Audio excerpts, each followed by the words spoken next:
त्यामुळे तुम्हाला विनंती आहे, परत एकदा सांगितलं जातंय, वारंवार मागे सरून आनंद घ्या। गाड्या सुटल्या। श्री दत्त जयंती उत्सव निमित्त आयोजित केलेलं भव्य आणि दिव्य असं मुळशी केसरी मैदान आणि या मैदानातील गाडी क्रमांक 7 पळतोय।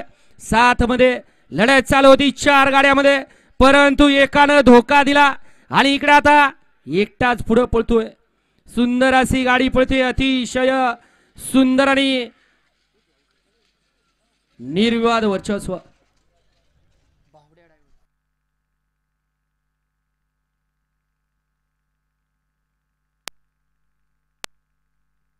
आणि ड्रायव्हरनं कुठल्याही उभं राहायचं नाही। गड क्रमांक 7 चा निकाल निकाल आणि निकाल 7 चा निकाल आहे। तास क्रमांक 5 वरून धावलेली गाडी कुमार विघ्नेश महेश येवले यांचा, मंगूस आणि नागेश भालेकर यांचा उल्हास। या गाडीचा 1 नंबर आला। विजय बैलगाडी मालक